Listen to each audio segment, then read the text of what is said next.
Nyakio is a prestige skincare line, clean and green, and it's really based on my family beauty secrets. What I really wanted to do was bring those recipes here so that people could see in a really prestige way. We all have a story, and we all come from somewhere.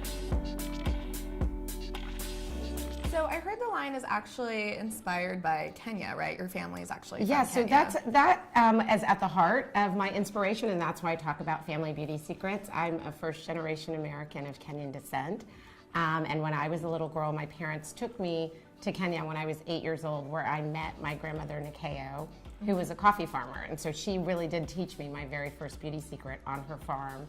She would use Kenyan coffee beans and crush them down, and then use sugar cane to exfoliate her skin, as well as my grandfather was a medicine man. So he had the ability to go out in nature and extract oils to treat different conditions for the skin. So I really wanted to take the knowledge that I had from the beauty secrets of my family and really just sort of went around asking my friends, you know, what did your grandmother do? What did your mother use on your skin? And brought them all together by ethically and sustainably sourced from not just Africa, but from around the world.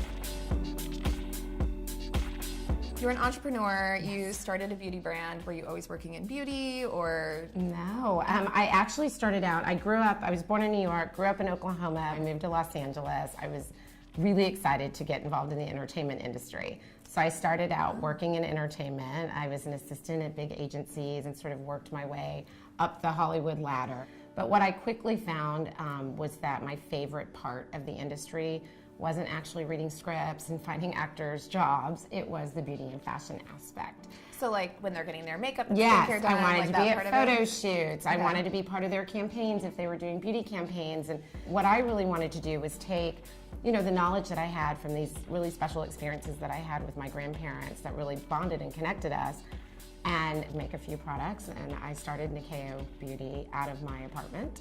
Okay. And I was formulating, i.e. using ingredients that I wanted to then take to life within a manufacturer. Were you making them in your apartment? I was making, like, in your kitchen, you're doing the science experiment? Yes, and then immediately was like, I need a lab. I need somebody to make sure that these products will have the science behind them to give you the results. So I found a lab, and I was shipping and receiving, customer service, my rep. I went to different retailers, indie retailers on my own, and pitched the brand. And if you stay authentic to your story and it's unique to you, quite often people are sort of fascinated by it, and they want to buy into it, and they want to support it. So from 2002 to when were you like, I can't handle this by myself anymore? I need 2002 to about 2007, 2008. That was, you know, the trajectory of growing the name, growing the brand, really giving people the awareness to these family recipes. And I think that was a stop moment where I can't do this on my own. How do you know, as a beauty brand founder, when to take that next step? Like, when were you like, okay, I'm going to quit my job? You do have to just go for it.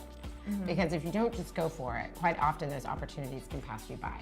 But to have a plan. So for me, that really manifested itself in having a visual business plan and really going out there and putting myself out there and asking questions. Asking, where do you get money? You know, how do you get investors?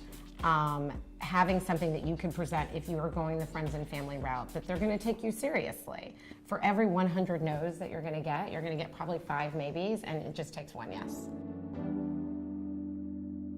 So should we talk about the products? Because I was testing some myself, like I'm saying. We have to use oil to fight oil, which I know for those of you with oily skin, you might say, no. But I often say that people with oily skin sometimes need oil more than people with dry skin. Interesting. Because our skin is made up of oils, and as we age, we lose those oils. So we need to feed that oil back into our skin to help maintain our youthful So no matter radiance. what your skin type, you should be putting oil based. Yes. So within the regimen, the Sweet Almond Cleansing Balm, this has sweet almonds that come from Spain. So we can cleanse and hydrate at the same time. So this Sweet Almond Cleansing Oil Balm is an incredible way to melt your makeup off. You want to see a little trick? Yeah. Because I want you all to see how well this melts our makeup off. So I'm going to take this really pretty bright lipstick, and I'm just going to put some on my hand. So I'll just take a little bit.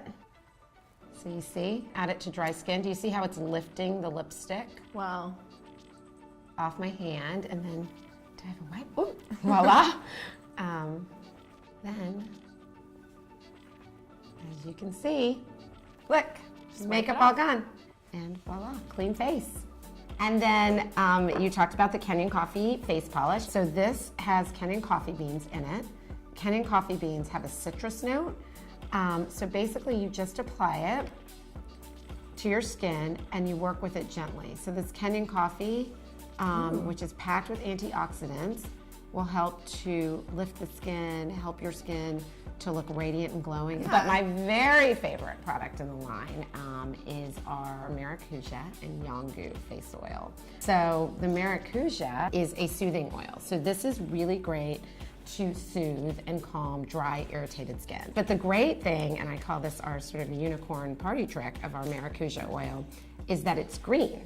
So whenever you add green to any redness, and you have some pretty even skin, but when you add green to any redness, it helps to color correct and take your skin back to its natural color. So see how it evens it out and takes the redness out? So that is, I say, a must-have. Hopefully you'll be able to check them out at Ulta and ulta.com.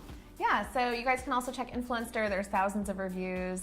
And we talked about some of the favorites. Well, guess what? You can actually earn some. So we're going to be doing a really fun giveaway. Check out the details below. And if you have questions about the brand and want to learn more, please ask, and we'll be here to answer them. So thanks so much for being here. Thank you for having me. And it's really amazing to hear your story. I hope you guys are inspired because I am. Oh, thank you. I'm inspired by you too. And thanks for sharing of yourself and letting me share my time with you. Of course. This is so great. All right. Thanks so much, guys. Thank See you you. later. Bye.